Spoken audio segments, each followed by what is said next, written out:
آپ نے واقعہ پڑھا ہوا ہے جی؟ جی سورہ انبیاء میں واقعہ پڑھا ہوا آپ نے؟ جی سر. اب اس کا مطلب کیا ہوا، جب یہ جتنے بھی ہمارے ہاں ہندوؤں کے ہاں، سکھوں کے ہاں، جن کے ہاں جو مذہبی طور پر ایسے مندر بنے ہوئے ہیں یا ایسے معبد بنے ہوئے ہیں یا ایسے بت خانے بنے ہوئے ہیں، یا آپ کو پتہ ہے یہ پروٹیکشن اور سیکیورٹی کے بغیر چل ہی نہیں سکتے، اور ان کو سیکیورٹی دینے والے گورنمنٹ ہوتی ہے، مقتدر ادارے ہوتے ہیں جو ان کو سیکیورٹی فراہم کرتے ہیں، جیسے سیکیورٹی ختم ہوتی ہے یہ کام بھی ختم ہو جاتا ہے. تو اللہ کے نبی فرماتے ہیں فَأَيُّ الْفَرِيقَيْنِ أَحَقُّ بِالْأَمْنِ، ہم میں سے جو دو فریق بن گئے، ایک اللہ کو ماننے والا، ایک بتوں کو ماننے والا، ایک حی اللہ یموت کو ماننے والا اور ایک مرے ہوئے کو مارنے والا. تو فرمایا ہم میں سے کون سا فریق ہے احق بالامن، اس کس کا حق زیادہ ہے کہ وہ امن کے اندر ہے. کون امن کے اندر ہے جی؟ امن کے اندر کون ہے، سلامتی کے اندر کون ہے، کون حقدار ہے امن اور سلامتی کا؟ ان کن تم تعلمون، اگر تم سچے ہو، اگر تم جانتے ہو تو بتاؤ امن کس کو ہے. آپ کو پتہ ہے جب آپ کو ایک اللہ پر ایمان ہوتا ہے تو آپ کے اندر اطمینان اور سکون کی کیفیت ہوتی ہے. آپ کے پاس ڈفرینٹ ڈپارٹمنٹس نہیں ہے کہ بیٹا وہاں سے لینا، بیٹی وہاں سے لینی ہے، فلاں چیز وہاں سے لینی ہے. ایک ڈپارٹمنٹ والا آپ کو پتہ ہے، ایک جگہ سے مانگنے والا، ایک چیز کو اپنے سامنے رکھنے والا، وہ امن اور سکون میں ہوتا ہے. اللہ تعالیٰ نے آگے وضاحت کر دی الذین آمنو، وہ لوگ جو ایمان لائے، ولم یلبسو، اور انہوں نے نہیں ملایا ایمانہم، اپنے ایمان کو، بظلم، ظلم کے ساتھ. اس سے واضح ہوتا ہے یہاں پر ایک تو یہ مسئلہ آپ سمجھ لیں کہ قرآن مجید کی تفسیر قرآن خود کرتا ہے، یا قرآن مجید کی تفسیر جو ہے وہ حدیث رسول علیہ الصلوۃ والسلام کیا کرتی ہے. یہاں پر ولم یلبسوا ایمانہم بظلم، اب یہ اللہ فرماتا ہے کہ جنہوں نے ایمان کو نہیں ملایا ظلم کے ساتھ. اب ظلم تو کئی طرح کے ہوتے ہیں، صحابہ کے دین میں بھی یہی سوال پیدا ہوا تھا، صحیح بخاری کے اندر اس کی آپ تفسیر پڑھ سکتے ہیں کہ اینا لم یظلم، اے اللہ کے نبی علیہ الصلوۃ والسلام ہم میں سے کون ہے جو ظلم نہیں کرتا. تو آپ علیہ الصلوۃ والسلام نے سورہ لقمان کی آیت پڑھی اور وضاحت کر دی یہاں ظلم سے مراد کیا ہے. وَلَقَدْ آتَيْنَا لُقْمَانَ الْحِكْمَةَ أَنِ اشْكُرْ لِلَّهِ، لقمان کو اللہ تعالیٰ نے حکمت عطا کی، وہ اپنے بیٹے سے کیا کہنے، یا بنی لا تشرک باللہ ان الشرک لظلم عظیم، بے شک شرک سب سے بڑا ظلم ہے. اس بات سے وضاحت ہو جاتی ہے کہ قرآن مجید کو سمجھنے کے لیے حدیث لازمی ہے، نبی علیہ الصلوۃ والسلام کی سنت لازمی ہے، ورنہ یہاں ظلم کا معنی کیا مراد لیں گے؟ ظلم کے معنی کا یہاں عمومیت، اس کی خصوصیت اللہ کے نبی نے بیان کر دی ہے، اور خصوص کر دیا ہے، تخصص اس کا کر دیا ہے کہ یہاں ظلم سے مراد شرک ہے. الذین آمنوا، وہ لوگ جو ایمان لائے، ولم یلبسوا، اور نہیں ملایا انہوں نے، ایمانہم بظلم. دوسری آیت سے کیا دلالت نکلتی ہے؟ یہ دلالت بھی نکلتی ہے کہ ایمان لانے کے باوجود بھی آدمی مشرک ہو سکتا ہے، کیونکہ اس کے اندر اللہ تعالیٰ نے یہ واضح وضاحت کی ہے. نیچے بھی آپ دیکھ سکتے ہیں کہ ایک تو انہوں نے ہیڈنگ دی ہوئی ہے کہ منکرین حدیث اور اہل قرآن کا رد. تو اہل قرآن کا رد ہے کہ جو سمجھتے ہیں صرف قرآن کافی ہے، تو ان کے لیے پھر یہ ہے کہ صحابہ کرام کی زبان اگرچہ عربی زبان تھی، اس کے باوجود ان کو ظلم کا معنی یہاں سمجھ نہیں آیا. اس لیے انہوں نے رسول اللہ صلی اللہ علیہ وسلم سے پوچھا، اور نبی علیہ الصلوۃ والسلام کا وصف قرآن میں بیان ہوا ہے وَيُعَلِّمُهُمُ الْكِتَابَ وَالْحِكْمَةَ، کہ میرا نبی انہیں تعلیم دیتا ہے کتاب اور حکمت کی. تو کتاب اور حکمت کی تعلیم دیتا ہے، تو کتاب اور حکمت کی جو تعلیم اللہ سبحانہ و تعالیٰ کے نبی علیہ الصلوۃ والسلام دیتے ہیں، اس میں یہ چیز بھی موجود ہے کہ وہ ان کو لِتُبَيِّنَ لَهُم مَا نُزِّلَ إِلَيْهِمْ، وہ وضاحت کر دیتے ہیں اس چیز کی جو لوگوں کی طرف نازل کی گئی ہے. دوسرا مسئلہ اس سے یہ نکلتا ہے کہ نسبت کرنا جائز اور درست ہے جرم کی اس کی طرف جس نے جرم کیا ہو. اب آپ سے سوال یہ ہے اگر کوئی ایماندار قتل کر دے تو کیا اس کو قاتل کہا جا سکتا ہے؟ جی کہا جائے. میں نے پوچھا اگر کوئی ایماندار کلمہ پڑھنے والا قتل کرے تو اس کو قاتل کہا جائے گا یا نہیں؟ یس سر، اور اگر وہ چوری کرے اس کو چور کہہ سکتے ہیں؟ کہہ سکتے ہیں. اگر وہ بدکاری کرے اس کو بدکار کہہ سکتے ہیں؟ جی. اور اگر وہ شرک کرے تو مشرک ہوگا. تو وہ مشرک اس کو کہا جا سکتا ہے. یعنی کہ یہ جو گناہ کی نسبت ہے اس پہ کی جا سکتی ہے، اور اس سے واضح ہو جاتی ہے. اور سورہ یوسف کی آخری رکوع میں اندر یہ آیت موجود ہے، اللہ فرماتا ہے وَمَا يُؤْمِنُ أَكْثَرُهُمْ بِاللَّهِ إِلَّا وَهُمْ مُشْرِكُونَ، اکثر لوگ اللہ پر ایمان رکھنے کے ساتھ ساتھ مشرک ہی مشرک ہیں. تو اس کا مطلب ہے کہ اللہ وحدہ لا شریک، اللہ سبحانہ و تعالی نے یہاں پر وضاحت کر دی ہے کہ اللہ زین آمنو، جنہوں نے ایمان لانے کے بعد اپنے ایمان کو ظلم کے ساتھ خلط مت نہیں کیا، ان کے لیے امن ہے. وَهُمْ مُهْتَدُونَ، اور وہ ہدایت یافتہ ہیں، وہ ہدایت پر ہیں. ہدایت پر کون ہے؟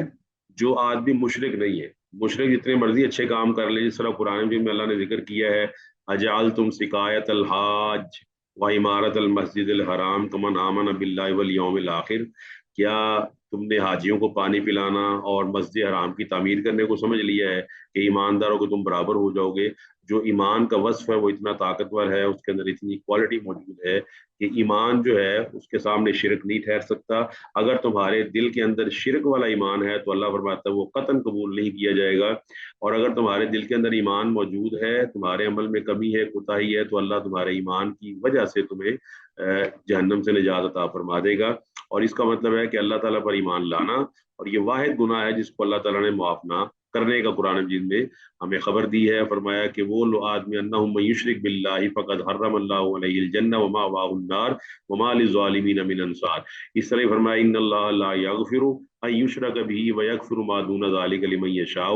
اللہ تعالیٰ شرک کو معاف نہیں کرے گا، اس کے علاوہ جو بھی گناہ اللہ چاہے معاف کر سکتا ہے، کر دے گا، لیکن شرک اس نے معاف نہیں کرنا، کیونکہ وہ قل هو اللہ احد ہے، اللہ الصمد ہے، وہ الہکم الہ واحد ہے، وہ اکیلا ہے۔ اس میں خود قرآن میں فرمایا لا تتخذوا الہین اثنین، تم نے دو بھی نہیں بنانے، تین چار تو بات کی بات ہے، تم نے دو بھی نہیں بنانے، کیونکہ الہ ایک ہے، مشکل کشا ایک ہے، حاجت روا ایک ہے۔ تو فرمایا وتلک حجتنا، یہ ہماری حجت تھی جو ہم نے آتیناہا ابراہیم علیہ السلام کو دی، علی قومی، اپنی قوم پر، اور وہ وہی حجت تھی جس کا قرآن میں ذکر ہے کہ الا لہ الخلق والامر۔ یہ بتائیے پیدا کس نے کیا ہے؟ ہاں جی اب بتائیں، کائنات کو کس نے پیدا کیا ہے؟ اللہ نے۔ تو جب اللہ نے پیدا کیا ہے تو اختیار بھی اللہ کا ہی ہوگا۔ پیدا اللہ نے کیا ہے، اختیار ان کو مل گیا ہے، پیدا اللہ نے کیا ہے، اختیار بتوں کو مل گیا ہے، پیدا اللہ نے کیا ہے، اختیار مل گیا ہے وہ لوگ جو فوت ہو چکے ہیں، پھر آپ نے ان کے مجسمے بنا لیے ہیں، آپ نے ان کے معبد خانے بنا لیے ہیں، آپ نے ان کے صنم خانے بنا لیے ہیں، اور آپ سمجھ رہے ہیں کہ اللہ تعالیٰ کا اختیار نعوذ باللہ ختم ہو گیا، یا اللہ تعالیٰ نے اختیار اس کو بانٹ دیا ہے۔ اللہ فرماتے ہیں میری دلیل لے کر آؤ کہ میں نے کہاں اختیار تقسیم کیے ہیں۔ اختیار تو دور کی بات ہے، سورہ کاف کے اندر اللہ فرماتا ہے ولا یشرکو فی حکمہ احدا، اللہ اپنے حکم میں کسی کو بھی شریک نہیں کرتا۔ اللہ نے جو فیصلہ کرنا ہوتا ہے اللہ کسی کو شریک نہیں کرتا، اس کی دلیل قرآن مجید کے اندر موجود ہے کئی مقامات پر، ایک میں پڑھ دیتا ہوں۔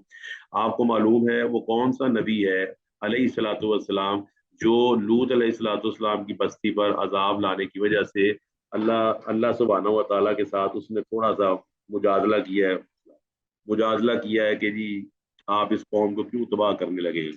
اس نبی کا نام بتا سکتے ہیں؟ جی حضرت ابراہیم۔ ہاں، ابراہیم علیہ الصلوۃ والسلام۔ قرآن مجید سے وضاحت ملتی ہے کہ ایک ہی وقت میں، ایک ہی ایرا میں، ایک ہی سال میں، یا ایک ہی وقت میں، ٹائم پیریڈ میں مختلف نبی آئے ہیں۔ سورہ یاسین کے اندر آتا ہے وَاضْرِبْ لَهُم مَثَلًا أَصْحَابَ الْقَرْيَةِ إِذْ جَاءَ الْمُرْسَلُونَ إِذْ أَرْسَلْنَا إِلَيْهِمُ اثْنَيْنِ فَكَذَّبُوهُمَا فَعَزَّزْنَا بِثَالِثٍ۔ اللہ فرماتا ہے کہ ہم نے بستی والوں کی طرف دو نبی بھیجے، دو رسول بھیجے، اور اس کے بعد فَعَزَّزْنَا بِثَالِثٍ، ہم نے اس کو تقویت دی، ایک تیسرا بھی بھیج دیا جب اس قوم نے ان دونوں کو جھٹلایا۔ اس سے بھی ثابت ہوتا ہے کہ ایک وقت میں دو یا دو سے زائد نبی دنیا میں موجود رہے ہیں۔ دوسری دلیل وہی ہے، ابراہیم علیہ السلام کے دور میں لوط علیہ السلام بھی موجود ہیں۔ تیسری دلیل وہ ہے موسیٰ علیہ السلام کے دور میں ہارون علیہ السلام بھی موجود ہیں۔ تو یہاں پر اللہ تعالیٰ نے وضاحت کر دی ہے کہ ابراہیم علیہ السلام یجادلنا فی قوم لوط، ابراہیم علیہ السلام نے قوم لوط کے بارے میں اللہ تعالیٰ سے شروع کر دی بات کہ آپ اس کو کیوں تباہ کرنے لگے ہیں۔ تو اللہ تعالیٰ فرماتا ہے کہ اب ایسا عذاب آئے گا، عذاب غیر مردود، اب یہ جو قوم ہے نا اس پہ عذاب نہیں ٹل سکتا۔ تو اس سے وضاحت ہوتی ہے کہ اللہ سبحانہ و تعالیٰ اپنے امور میں، اپنے فیصلوں میں کسی کو شریک نہیں کرتا، حتیٰ کہ نبیوں کو بھی اس پہ شریک نہیں کرتا۔ اللہ سبحانہ و تعالیٰ بے نیاز ہے، اللہ الصمد ہے، لہٰذا وہ اپنے اصول میں، اپنے ضابطے میں، اپنے اختیارات میں، اپنے حکموں میں کسی کو شریک نہیں کرتا، ورنہ ابراہیم علیہ السلام کا اپنے اللہ سے مجادلہ کرنا وہ بنتا نہیں ہے۔ تو یہ حجت تھی ابراہیم علیہ السلام کی کہ جو پیدا کرنے والا ہے الا لہ الخلق والامر، جو پیدا کرنے والا ہے صاحب اختیار بھی عقلاً بھی اسی کا ہی ہے۔ یہ نہیں ہے کہ پیدا کسی اور نے کیا ہو اور آپ اس کا اختیار وہ کسی اور کے لیے ثابت کر دیں۔ تو فرمایا نرفع درجات من نشاء، ہم بلند کرتے ہیں درجات کو، ہم جس کے چاہیں ہم درجات بلند کر دیتے ہیں، کیونکہ اللہ سبحانہ و تعالیٰ اپنے حکمت میں بالکل بے نیاز ہے۔ اس نے قرآن میں فرمایا لا یسأل عما یفعل، اللہ تعالیٰ سے نہیں سوال کیا جاتا جو وہ کرتا ہے، وہم یسألون، باقی سب سے سوال کیا جاتا ہے، باقی سب جو ہے مسئول ہے۔ اللہ سبحانہ و تعالیٰ سوال اس سے نہیں کیا جائے گا اس نے کسی قوم کو کیوں تباہ کیا ہے، کسی کو کیوں رزق دیا ہے، ظالم کو مہلت کیوں دی ہے، یا غریب آدمی کو مزید پریشانی میں کیوں مبتلا کیا ہے، کیونکہ اس کی حکمتیں صرف اللہ سبحانہ و تعالیٰ جانتے ہیں، ہمیں علم نہیں ہے۔ اور وہ حکمتیں اس قدر مخفی ہوتی ہیں، آپ کو معلوم ہے کہ موسیٰ علیہ الصلوۃ والسلام بھی 3 معاملات میں وہ خضر علیہ الصلوۃ والسلام سے انہوں نے مجادلہ کیا ہے، لڑائی جھگڑے والی بات کی انہوں نے کہ لقد جئت شیئا نکرا لقد جئت شیئا امرا، جب وہ انہوں نے بچے کا قتل کیا ہے۔ اور دوسرے نمبر پر وہ 3 واقعات آپ پڑھ سکتے سورہ کہف کے اندر جو موجود ہیں، ایک نوخیز بچے کو قتل کرنا، اس طرح کشتی کے اندر سوراخ کرنا، اور تیسرا جس بستی نے ان کو کھانا نہیں کھلایا تھا، استطعما اہلھا فابوا ان یضیفوہما فوجدا فیہا جدارا یرید ان ینقض فاقاما، وہ جب دیوار دیکھی تو انہوں نے اس کو بنا دیا۔ یہ تمام واقعہ ظاہر کرتے ہیں کہ اللہ سبحانہ و تعالیٰ اپنے افعال میں، اپنے کاموں میں کسی کو شریک نہیں کرتا، وہ بے نیاز ہے، اور اس کی بے نیازی اس طرح کی ہے کہ وہ جس کو چاہے رفتیں عطا کر دے، جس کے درجات چاہے بلند کر دے، کیونکہ اس کے ساتھ 2 صفتیں ذکر کی ہیں، ان ربا کا بے شک تیرا رب حکیم حکمت والا ہے، علیم اور جاننے والا، اس کو معلوم ہے اس بات کی حکمت کیا ہے، اس کو معلوم ہے، وہ علم رکھتا ہے کہ اس آدمی کو یہ چیز میں نے کیوں دی ہے۔ پھر فرمایا وَوَهَبْنَا لَهُ اسحاق وَیعقوب، پھر ہم نے ابراہیم علیہ السلام کو عطا کر دیے اسحاق اور یعقوب۔ آپ جانتے ہیں اسحاق کو بھی مشہور ہے، بائبل کے اندر بھی ان کا ذکر ہے آئزک کے نام سے، اور یعقوب کو انگریزی والے بائبل میں کہتے ہیں جیکب، یہ مطلب بائبل کے اندر بھی ان انبیاء کا ذکر موجود ہے۔ وَوَهَبْنَا لَهُ اسحاق وَیعقوب، فرمایا اسحاق اور یعقوب ہم نے عطا کیے۔ اسحاق ابراہیم علیہ السلام کے بیٹے ہیں، یعقوب آپ کے پوتے ہیں۔ کلن ہدینا، فرمایا ان سب کو ہم نے ہدایت دی تھی۔ اور وہ نوحن، ان سے پہلے نوح علیہ السلام گزر چکے ہیں، ہدینا من قبل، جن کو ہم نے اس سے پہلے ہدایت دی ہوئی تھی، وہ من ذریتی، پھر انہی کی اولاد میں سے داؤد علیہ السلام بھی تھے، وہ سلیمان علیہ السلام تھے، وہ ایوب علیہ السلام ہیں، یوسف و موسیٰ و ہارون، انہی میں سے یوسف بھی ہیں، موسیٰ بھی ہیں اور ہارون بھی ہیں، وَكَذَلِكَ نَجْزِي الْمُحْسِنِينَ، اور اسی طرح ہم احسان کرنے والوں کو بہترین بدلہ عطا کرتے ہیں، جزا دیتے ہیں۔ اللہ سبحانہ و تعالیٰ ان کے درجات کو بلند کرتا ہے۔ پھر فرمایا وَزَكَرِيَّا وَيَحْيَا وَعِيسَىٰ وَإِلْيَاسَ، پھر زکریا کا ذکر کیا، زکریا کے بیٹے یحییٰ کا ذکر کیا، عیسیٰ کا ذکر کیا، الیاس کا ذکر کیا، کل من الصالحین، یہ تمام کے تمام نیک لوگ تھے۔ وَإِسْمَاعِیلَ وَالْيَسَع، پھر اسماعیل کا ذکر کیا، الیسع کا ذکر کیا، یونس ولوطا، یونس علیہ السلام کا ذکر کیا، ولوطا اور لوط علیہ السلام کا، یہ 18 نبی بن جاتے ہیں۔ اس چھوٹی سی آیت میں اللہ تعالیٰ نے ایک ہی مقام پر 18 انبیاء کا ذکر کر دیا ہے۔ فرمایا وَكُلًّا فَضَّلْنَا عَلَى الْعَالَمِينَ، اور ان کو ہم نے لوگوں پر، عالمین پر فضیلت عطا فرمائی۔ اب یہاں پر تھوڑا سا آپ کو ان 18 نبیوں کا تعارف جو ہے وہ یہاں موجود ہے، تو یہ آپ دیکھ سکتے ہیں جن 18 نبیوں کا ذکر آپ دیکھ سکتے ہیں۔ قرآن مجید میں 27 نبی مشہور ہے کہ ان کا ذکر آیا ہے، اور ان میں سے لقمان علیہ السلام کی نبوت، اس کے بارے میں کچھ اختلاف ہے۔ یہاں پر جن انبیاء کا ذکر نہیں ہے وہ آدم علیہ السلام ہیں، ادریس علیہ السلام ہیں، ہود، صالح، شعیب، ذوالکفل، عزیر اور محمد رسول اللہ صلی اللہ علیہ وسلم۔ تو جن 18 انبیاء کا ذکر آیا ہے ان کے حالات زندگی آپ جانتے ہیں۔ نوح علیہ السلام کی عمر قرآن مجید کے مطابق، اب اس میں اختلاف ہے، بعض کہتے ہیں کہ آپ کی عمر 950 سال تھی، کیونکہ قرآن مجید میں سورہ عنکبوت کے اندر آتا ہے فَلَبِثَ فِيهِمْ أَلْفَ سَنَةٍ إِلَّا 50 عَامًا، کہ آپ نے 950 سال اپنی قوم میں گزارے ہیں۔ تو بعض مفسرین کہتے ہیں کہ جی 1000 سال تھی، اور آپ کی تبلیغی عمر جو ہے وہ 950 سال تھی۔ بہرحال دونوں اقوال میں سے جو بھی آپ اختیار کر لیں۔ تو یہ آپ کا جو علاقہ تھا وہ عراق کے اندر تھا، دریائے دجلہ اور فرات جو انتہائی زرخیز علاقہ ہے۔ تو قوم آپ کو پتہ ہے کہ وہ ود، سوا، یغوث، یعوق اور نصر کی پوجا کرتی تھی، اور یہ احادیث صحیح کے اندر موجود ہے کہ یہ اس قوم کے نیک لوگ تھے، جب وہ فوت ہو گئے تو انہوں نے انہی نیک لوگوں کے بت بنا کر ان کی پوجا کرنا شروع کر دی۔ فقالوا لا تذرن آلهتكم ولا تذرن ودا ولا سواع ولا يغوث ويعوق ونسرا وقد اضلوا كثيرا۔ فرمایا 950 سال کی تبلیغ میں بعض اب روایات آتی ہیں کہ 40 لوگ ایمان لائے، تو پھر آپ علیہ السلام نے دل برداشتہ ہو کر ان کے حق میں دعا کی، تو اللہ تعالیٰ نے آپ کو فرمایا وَاصْنَعِ الْفُلْكَ بِأَعْيُنِنَا وَوَحْيِنَا، کہ آپ میرے سامنے کشتی تیار کریں۔ اور آپ کو پتہ ہے قرآن مجید وضاحت کرتا ہے کہ وہ نوح علیہ السلام کی قوم، وہ نا نوح علیہ السلام کے پاس آ کے مذاق کرتی تھی، تو وہ فرمایا انہوں نے نَسْخَرُ مِنْكُمْ كَمَا تَسْخَرُونَ، ہم بھی تم سے ایک دن نا اس طرح کا مذاق کریں گے جس طرح آج تم کر رہے ہو۔ تو جب کشتی تیار ہوگی تو سارے ایماندار اس کے اندر بیٹھ گئے، اور آپ نے وہ یہ پڑھنا ہو تو سورہ ہود کے اندر آپ پڑھ سکتے ہیں، اور یہ بھی آپ جانتے ہیں یہاں پر ایک بڑا اہم مسئلہ ہے، وہ یہ ہے وحی، عقل اور نتیجہ۔ آپ کو پتہ ہے اللہ تعالیٰ نے وحی کی اتباع کو حکم دیا ہے اور عقل کو پابند کیا ہے کہ وہ وحی کی تابع بنے۔ تو جب عقل وحی کی تابع نہیں بنتی تو پھر نتیجہ کیا نکلتا ہے؟ یہ ابن تیمیہ رحمہ اللہ نے اس کو اپنی تفسیر میں بیان کیا ہوا اس کو نقطے کو۔ انہوں نے کہا کہ اللہ تعالیٰ کے نبی نوح علیہ السلام کے بیٹے کا جو قول ہے، اس نے کہا تھا سآوی الی جبل یعصمنی من الماء، یہ ہے عقل، یہ اس نے عقل استعمال کی ہے کہ میں ان قریب پہاڑ پر چڑھ جاؤں گا اور وہ پہاڑ کیا کرے گا؟ یعصمنی من الماء، وہ مجھے اس پانی سے بچا لے گا، یہ ہے عقل۔ اب وہی کا ذکر آتا ہے تو وہی ہے لا عاصم الیوم من امر اللہ الا من رحم، وہی یہ کہتی ہے کہ آج کوئی نہیں بچانے والا سوائے اللہ سبحانہ و تعالیٰ۔ یہ پہاڑ بھی نہیں تجھے بچا سکتا، کیونکہ اللہ سبحانہ و تعالیٰ پہاڑوں کا بھی خالق ہے، وہ آسمانوں کا بھی خالق ہے، وہ زمین کا بھی خالق ہے۔ یہ ہو گیا جی وہی۔ اب چونکہ عقل وہی کا مقابلہ کر رہی تو نتیجہ کیا نکلا؟ فحال بینہم الموج فکان من المغرقین، تو فرماتے ہیں کہ اس کے فوراً بعد ایک موج آئی، فحال بینہم الموج فکان من المغرقین، اور نوح علیہ السلام کے سامنے بیٹا غرق ہو گیا۔ اس قرآن مجید کے اسلوب سے پتہ چلتا ہے کہ وہی جب عقل وہی کا مقابلہ کرتی ہے تو نتیجہ یہ نکلتا ہے کہ آدمی غرق ہو جاتا ہے، تباہ و برباد ہو جاتا ہے۔ اور اصل چیز کیا ہے کہ آدمی وہی کی اتباع کرے، اتبعوا ما انزل الیکم من ربکم ولا تتبعوا من دونہ اولیاء، اللہ فرماتا ہے کہ اس چیز کی پیروی کرو جو تمہاری طرف نازل کی۔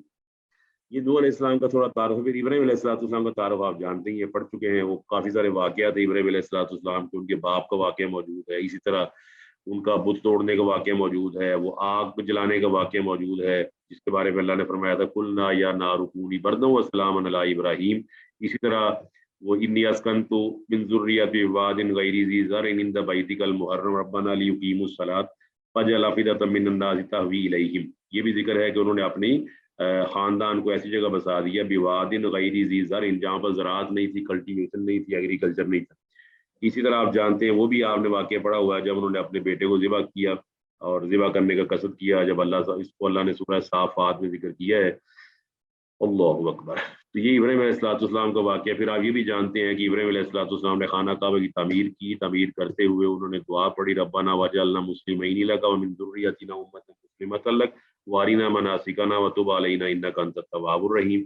پھر آپ کو پتہ ہے کہ سارے جب یہ کام ہو گئے تو اللہ نے میڈل کیا دیا؟ فرمایا واتخذ اللہ ابراہیم خلیلا، ابراہیم کو اللہ تعالیٰ نے اپنا خلیل بنا دیا اور رہتی دنیا کے لیے مثال قائم کر دی، اور ہمیں یہ حکم دے دیا کہ تم نے جب نماز کے اندر درود پڑھنا ہے یا ویسے پڑھنا ہے تو اللہم صلی علی محمد وعلی آل محمد کما صلیت علی ابراہیم بھی پڑھنا ہے۔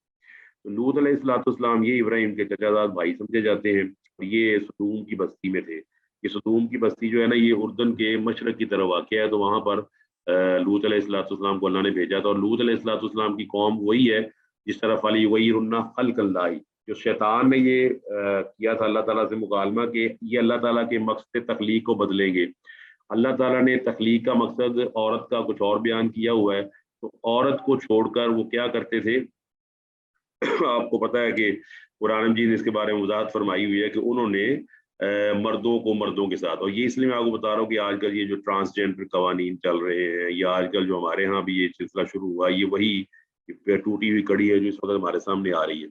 تو لوط علیہ السلام کی قوم ما سبقکم بہا من احد من العالمین، فرمایا کہ تم ایسا کام کر رہے ہو جو تم سے پہلے کسی قوم نے نہیں کیا۔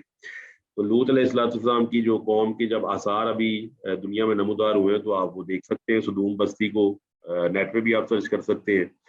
تو وہی بستیاں ان کی اکھاڑ دی گئی اور بلندی پہ لے جا کر ان کو زمین پر پٹک دیا گیا، پھر اوپر سے پتھروں کی بارش برسائی گئی، چنانچہ بارش کی وجہ سے نا وہ سطح سمندر سے سی لیول سے 400 میٹر نیچے، وہ 400-500 میٹر نیچے وہ جگہ چلی گئی ہے اور پانی اس کے اوپر آ گیا ہے۔ اس پانی کو نا بحر مردار کہا جاتا ہے، دی ڈیڈ سی۔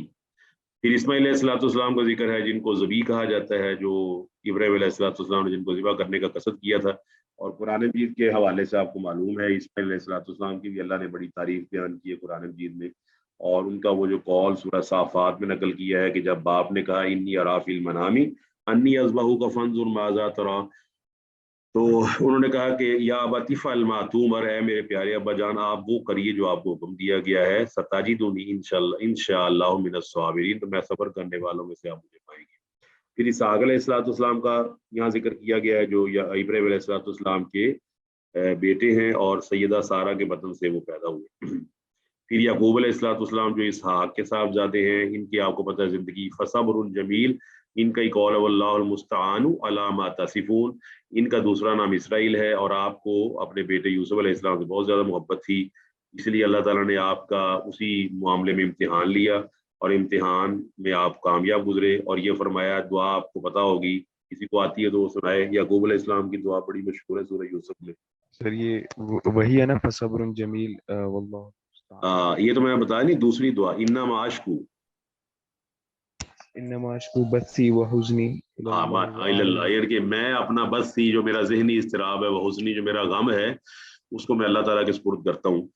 تو پھر یوسف علیہ السلام کی زبان کیا قصہ تو آپ کو معلوم ہی ہے. یوسف علیہ السلام قرآن مجید کی روح سے قرآن مجید نے ان کو سورہ یوسف پوری ایک ان کے نام سے سورت نازل فرمائی ہے، اور وہ آپ پڑھ سکتے ہیں. وہ آیت نمبر 36 بھی ہے، 88. کیا بات ہے، یوسف علیہ السلام کے پاس دو آدمی اس حالت میں آتے ہیں جب یوسف علیہ السلام جیل میں ہے. تازہ جب آدمی جیل میں ہو تو وہ مالی طور پر بھی اور ویسے بھی کمزور ہوتا ہے. اس وقت بھی وہ کہتے ہیں کہ انا نراک من المحسنین، کہ آپ کو ہم احسان کرنے والوں میں سے پاتے ہیں. اور پھر کچھ عرصے کے بعد جب بھائی آتے ہیں اور آپ مصر کے حاکم بن چکے ہیں، تب بھی یوسف علیہ السلام کی اچھائی میں آپ کی جو صفات ہیں، جو آپ کے اندر اخلاقی صفات پائی جاتی، ان میں کوئی فرق نہیں آیا، ویسے کہ ویسے ہی. انہوں نے بھی یہی کہا انا نراک من المحسنین، کہ آپ کو ہم احسان کرنے والوں میں سے پاتے ہیں. یوسف علیہ السلام کا ایک قول مشہور ہے جو پوری دنیا کے اندر معافی کے لیے ایک ضرب المثل ہے کہ لا تثریب علیکم اليوم. انہوں نے اپنے بھائیوں سے کہا تھا کہ جاؤ، تم پر کوئی مواخذہ نہیں ہے. اور یہ وہی قول ہے جو ابراہیم علیہ السلام محمد رسول اللہ صلی اللہ علیہ وآلہ وسلم نے اس وقت بولا جب آپ نے مکہ کو فتح کیا. پھر ایوب علیہ السلام کا واقعہ ہے، آپ کو بھی اللہ تعالیٰ نے ایک آزمائش میں مبتلا کیا، مگر انہوں نے اس آزمائش کو بڑے اچھے طریقے سے برداشت کیا، یہ کہہ کر انی مسنی الضر وانت ارحم الراحمین، یعنی کہ مجھے بیماری نے چھو لیا ہے، مجھے اس پریشانی نے چھو لیا ہے، اور انت ارحم الراحمین. یہ دعا بذات خود ایک پوری تفصیل مانتی ہے کہ جتنے ادب سے انہوں نے دعا کی ہے. واللہ وحدہ لا شریک نے ان کی دعا کے بارے میں فرمایا فاستجبنا لہ، کہ ہم نے ان کی دعا کو سن لیا اور قبول کر لیا. اور پھر موسیٰ اور ہارون علیہ السلام کو یہاں پر ذکر ہے. موسیٰ علیہ السلام بڑے جلیل القدر نبی ہیں، 135 ٹائمز قرآن مجید ان کا ذکر موجود ہے. وہ جلیل القدر نبی ہیں، اولو العزم رسول میں شامل ہیں، اور ان کا واقعات قرآن مجید میں جگہ جگہ موجود ہیں. سب سے زیادہ قرآن مجید میں موسیٰ علیہ السلام کا واقعہ موجود ہے، اور اللہ نے ان کی صفت بیان کرتے ہوئے فرمایا ہے یا ایھا الذین آمنوا لا تکونوا کالذین آذوا موسیٰ فبرأہ اللہ مما قالوا وکان عند اللہ وجیہا. ان کو وجیہا اللہ نے قرآن مجید میں قرار دیا ہے. تو وہ بھی آپ کو معلوم ہے کہ موسیٰ علیہ السلام کا فرعون کے ساتھ مکالمہ، پھر ہارون کو طلب کرنا اور اللہ تعالیٰ سے دعا کرنا. کسی کو موسیٰ علیہ السلام کی دعا آتی تو پڑھے جی. رب اشرح لي صدري ويسر لي امري واحلل عقدة من لساني يفقهوا قولي. يفقهوا قولي واجعل لي وزيرا من اهلي هارون اخي اشدد به ازري واشركه في امري كي نسبحك كثيرا ونذكرك كثيرا انك كنت بنا بصيرا. یا اللہ اس ہارون کو کر دے ہو افصح منی لسانا، وہ لسان یا زبان کے لحاظ سے مجھ سے فصیح ہے، اس کو میرا ساتھی بنا دے. پھر الیاس اور الیاسین ایک ہی نام ہے، جس طرح آپ نے سنا طور سینا اور طور سینین ایک ہی نام ہے. تو آپ کی قوم جو ہے وہ بال کا ذکر بھی قرآن میں موجود ہے، اس کی عبادت کیا کرتی تھی. اور بال کا جو معنی ہے اس کو معلوم ہوتا ہے مالک، آقا اور سردار. یہ بابل سے لے کر مصر تک یہ نا یہ بال پرستی پھیلی ہوئی تھی. تو ان کے آپ کو پتہ ہے یہ بڑے بڑے بتوں کے نام پر نا ذبح خانے بنے ہوئے تھے جہاں پر لوگ جانوروں کو ذبح کیا کرتے تھے. تو یہ الیاس علیہ السلام کا تعارف ہے. پھر الیسا، یہ الیاس کے نائب اور خلیفہ ہیں. اور داؤد علیہ السلام یہ اپنے بڑے ماہر تیر انداز اور نشانہ باز تھے، اور یہ آپ کو پتہ ہے طالوت کی فوج کے اندر سپاہی کی حیثیت سے لڑے، اور انہوں نے گولائت، جس کو عربی میں جالوت کہتے ہیں اور ویسے اس کا نام انگلش میں گولائت ہے، اس کو مارا. تو اللہ فرماتا ہے قاتل داؤد و جالوتا، دوسرے پارے کے آخر میں فرمایا قاتل داؤد و جالوتا. تو داؤد علیہ السلام کو ایک انتہائی ممتاز عہدہ ملا، اور آپ پر زبور نازل کی گئی. زبور جو ہے نا بائبل کا ایک حصہ ہے، اور جب وہ آپ پڑھتے تو پوری فضا جو ہے وہ ایک وجہ طاری ہو جاتا. اور دوسرا وَأَلَنَّا لَهُ الْحَدِيدَ، آپ کے ہاتھوں میں اللہ نے لوہے کو نرم کر دیا. پھر سلیمان علیہ السلام جو آپ داؤد علیہ السلام کے بیٹے ہیں، سلیمان علیہ السلام کی صفات کیا کیا ہیں، کسی کو یاد ہے تو بتائے۔ سر ان کے لیے ہواؤں کو اور جانوروں کو اور جنات کو مسخر کر دیا جی آپ جانتے ہیں سلیمان علیہ السلام کو، مگر اس کے باوجود بھی اللہ نے فرمایا کہ میں نے ان کو موت دی۔ فلما قضینا علیہ الموت ما دلهم علی موتہ الا دابۃ الارض تاکل من ساعۃ فلما خر تبینت الجن ان لو كانوا يعلمون الغیب ما لبثوا فی العذاب۔ یہ سورہ سبا کے اندر آپ پڑھ سکتے ہیں۔ پھر یونس علیہ السلام کو ذکر ہے، یونس علیہ السلام کی دعا بڑی مشہور ہے، وَالذَّنُّونِ، ان کا نام ذنون ہے، نون کہتے ہیں بڑی مچھلی کو، جس طرح آپ جانتے ہیں شارک ٹائپ کی مچھلی جو سویلو کرتی ہے، سویلو سے مراد ہے نگل جاتی ہے، تو وہ یونس علیہ السلام کو نگل گئی۔ قرآن مجید کا لفظ بھی وہی ہے، لقمہ بنا لیا، فَالْتَقَمَهُ الْحُوتُ، التقامہ لقمہ بنا کے نگل جانا۔ اس کے بعد کیا ہوتا ہے، جس طرح یہ پائتھونز یا ایناکونڈاز، یہ بڑے بڑے سانپ، یہ بڑے بڑے یہ مگرمچھ، یہ کیا کرتے ہیں، شکار کو سالم نگل جاتے ہیں، اور نگل جس طرح آپ کیپسول نگلتے ہیں، اور نگلنے کے بعد وہ جسم کے اندر جو رطوبات ہوتی ہیں، رطوبتیں ہیں یا ایسڈز ہیں، پھر وہ سنا گوشت کو گلا دیتے ہیں، اور گلنے کے بعد وہ ان کی خوراک اندر ہی بن جاتا ہے۔ یونس علیہ السلام مچھلی کے پیٹ میں وَظَنُّونِ ذَهَبَ مُغَاضِبًا فَظَنَّ أَن لَّن نَّقْدِرَ عَلَيْهِ فَنَادَىٰ فِي الظُّلُمَاتِ أَن لَّا إِلَٰهَ إِلَّا أَنتَ سُبْحَانَكَ إِنِّي كُنتُ مِنَ الظَّالِمِينَ۔ تو ان کی بستی کا نام نینوا ہے، تو یہ وہ بستی ہے، قوم نے بعد میں توبہ کی تو اللہ تعالیٰ نے عذاب کو ٹال دیا۔ پھر زکریا علیہ السلام ہے، یہ وَكَفَّلَهَا زکریا، یہ مریم کے کفالت کرنے والے ہیں، اور مریم رضی اللہ تعالیٰ عنہ کی انہوں نے کفالت کی ہے۔ اور اس کے بعد آپ کے بیٹے یحییٰ کا ذکر ہے، یحییٰ کے لیے زکریا علیہ السلام نے دعا کی، سورہ آل عمران کے اندر بھی موجود ہے اور سورہ مریم کے اندر بھی موجود ہے، ربی حب لی من لدنک ولیہ۔ پھر عیسیٰ علیہ السلام کا ذکر ہے، جو اللہ تعالیٰ کے کلمہ سے بغیر باپ کے پیدا ہوئے، اللہ سبحانہ و تعالیٰ نے ان کو بغیر باپ کے پیدا کر کے ایک مثال قائم کر دی اور حجت قائم کر دی، اور انہوں نے پھر جب اپنی ماں کی گود میں گفتگو کی تو کیا فرمایا، انی عبداللہ آتانی الکتاب وجعلنی نبیا۔ تو یہ تمام نبیوں کا یہاں پر ذکر ہے۔ تو اس صورت میں اللہ تعالیٰ نے انبیاء کا ذکر کیا ہے کہ سارے ہی نیک لوگ تھے اور اللہ نے ان کو بہترین مقام عطا کیا۔ اچھا، اب یہاں تو ابراہیم علیہ قرآن مجید تو انبیاء کی صفتیں بیان کرتا ہے، مگر اگر آپ کتاب پیدائش، کتاب اخبار، کتاب گنتی، کتاب استثناء اور کتاب اس طرح بائبل کی 4 کتابیں، وہاں پر آپ کو بڑے عجیب بیانات نظر آئیں گے جو یہاں پڑھ سکتے ہیں۔ جیسے بہرحال میں تو نہیں پڑھوں گا، آپ خود پڑھ سکتے ہیں، یہ سامنے آپ کے موجود ہے۔ نوح علیہ السلام کے شراب پینے کا ذکر اس کے اندر موجود ہے، لوط علیہ السلام کے نعوذ باللہ شراب پی کر اور زنا کرنے کے معاملات بھی موجود ہیں۔ تو بہرحال یہ کچھ یہاں پر تفصیل موجود ہے، آپ اس کو پڑھ سکتے ہیں، یہ دیکھ سکتے ہیں۔ تو یہ ہے جی آپ کا نبیوں کا تعارف۔ جی کوئی کوشچن تو نہیں آپ کے ذہن میں اس حوالے سے؟ جی کلاس سر حضرت الیاس علیہ السلام اور حضرت الیسع علیہ السلام کا تھوڑا سا انٹروڈکشن۔ السلام علیکم اچھا سر۔ میں جی وعلیکم السلام، جی بتائیں۔ سر حضرت ایوب علیہ السلام کو کون سی بیماری تھی؟ کیا کہہ رہے ہیں جی؟ اچھا ایسا کرتے پہلے کلاس مکمل کر لیں۔ ہاں ایوب علیہ السلام، بولے بتائیں، ایوب علیہ السلام کی دعا۔ سر ان کو بیماری کون سی تھی؟ ہاں نہیں، بیماری کا ذکر نہیں آتا، یہ لوگوں نے بعض افسانے بنائے ہوئے کہ ان کو بیماری اس طرح کی ہوگی تھی، نعوذ باللہ کیڑے پڑ گئے، یہ تو یہ ثابت نہیں ہے۔ اللہ تعالیٰ اپنے انبیاء علیہ الصلوۃ والسلام کو نا کسی ایسی چیز میں مبتلا نہیں کرتا ہے جس سے کراہت محسوس ہو۔ تو دوسری بات، آپ کو قرآن مجید کا اسلوب معلوم ہے کہ قرآن مجید اگر کسی چیز کا تذکرہ نہیں کرتا تو ہمیں بھی تذکرہ کرنے کی ضرورت نہیں ہے، ہمیں تو ضرورت ہے کہ ہم اس سے سبق حاصل کریں۔ تو یہ نا آج کل کے دور کے لحاظ سے بھی آپ کو پتہ ہے، ایک ہے ڈسپلے اور ایک ہے جو آپ کو اصلاً چیز چاہیے۔ اگر آپ کو اصلاً ایک اچھی چیز ملتی ہے، ڈسپلے نہ بھی اچھا ہو تو ٹھیک ہے، وہ آپ اختیار کر لیں۔ یہاں پر یہ ہے کہ اللہ تعالیٰ نے جس کا ذکر نہیں کیا تو ہم بھی اس کا ذکر نہیں کریں گے۔ صرف یہی ہے نا کہ وہ ایوب علیہ السلام نے فرمایا انی مسنی الضر وانت ارحم الراحمین۔ اب بیماری کیا تھی یہ ہمیں علم نہیں ہے، اور بیماری جو لوگ مشہور کر دیتے ہیں صرف داستان ترازی کے لیے تو ہمیں اس کو بیان کرنے کی ضرورت نہیں ہے، ٹھیک ہے جی۔ دوبارہ فرمایا وَمِن ذُرِّ آبائِہِم، ان کی آباء و اجداد میں سے بھی، وَذُرِّيَّاتِہِم، ان کی بیٹوں میں سے، ان کی اولادوں میں سے، وَإِخْوَانِهِم، ان کے بھائیوں میں سے، وَاجْتَبَيْنَاهُمْ، ہم نے ان کو چنا، وَهَدَيْنَاهُمْ، اور ہم نے ان کو ہدایت دے دی، إِلَىٰ صِرَاطٍ مستقیم، سیدھے راستے کی طرف۔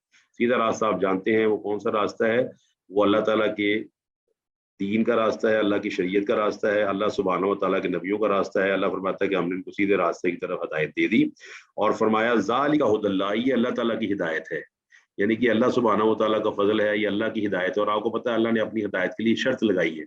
شرط کیا لگائی ہے؟ فَإِمَّا يَأْتِيَنَّكُم مِّنِّي هُدًى، اگر میری طرف سے، تو جو میری طرف سے نہیں ہے وہ ہدایت نہیں ہے۔ قرآن مجید نے واضح کیا ہوا ہے کہ فَإِمَّا يَأْتِيَنَّكُم مِّنِّي، میری طرف سے جو چیز آئے گی اصل میں ہدایت وہ ہے۔ لوگ بنا لے، لوگوں کی عقل بنا لے اور سمجھے کہ یہ ہدایت ہے، وہ ہدایت نہیں ہے۔ ہدایت وہ ہے جو میری طرف سے آئے۔ تو ذالک ھدی اللہ، یہ اللہ تعالیٰ کی ہدایت ہے۔ اور آپ کو پتہ ہے کہ اللہ تعالیٰ نے ہر چیز کو خلقہ ثم ہدی، اس کو اللہ نے پیدا بھی کیا اور اس کو ہدایت بھی دی ہے۔ آپ جانتے ہیں مچھلی ہے اس کو ہدایت دی ہے، وہ کہاں رہتی ہے؟ خشکی پہ رہتی ہے کہ پانی پہ رہتی ہے؟ ہاں جی، پانی میں رہتی ہے۔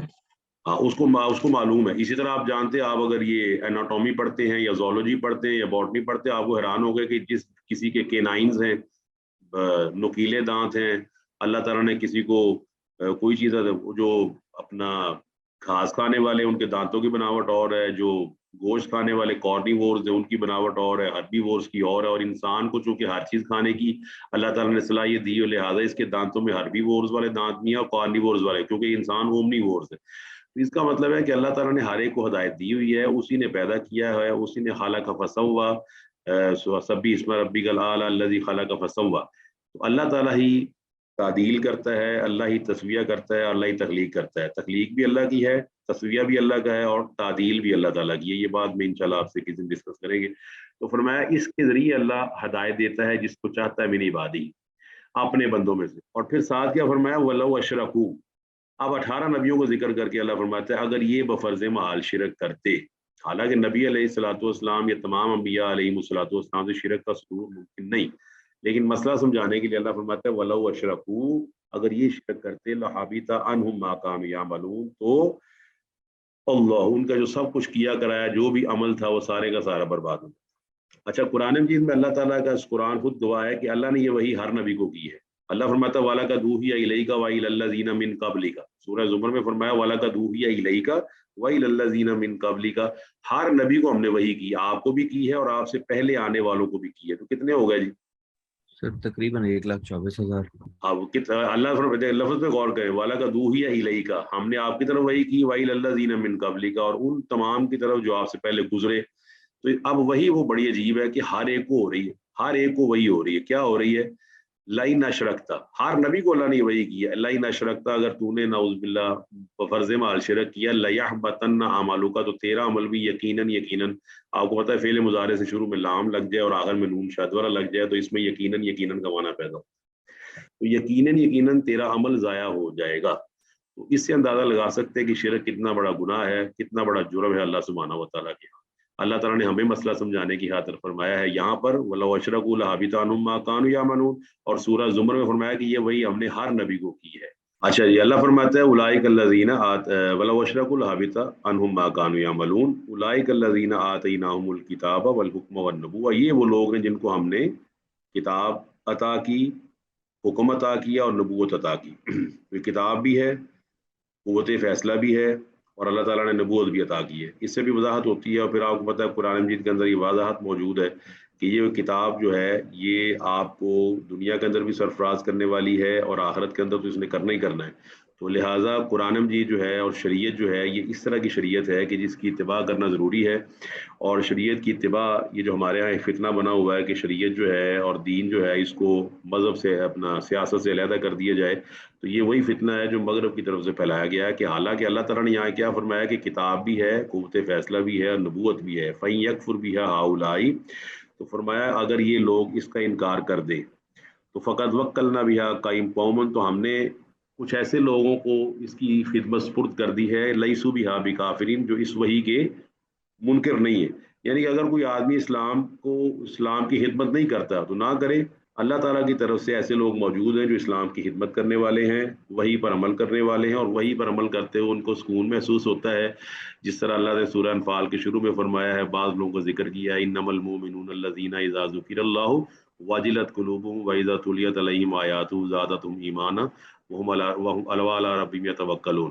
تو اللہ تعالیٰ فرماتا ہے کہ ایسے لوگ بھی ہیں کہ جن کے سامنے آیات پڑھی جاتی تو ان کے دل ڈر جاتے ہیں.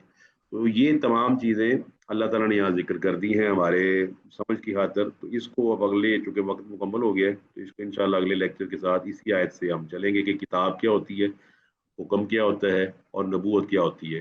تو اس سے ہم اگلے لیکچر کے اندر اس کو انشاءاللہ لے کے چلیں گے.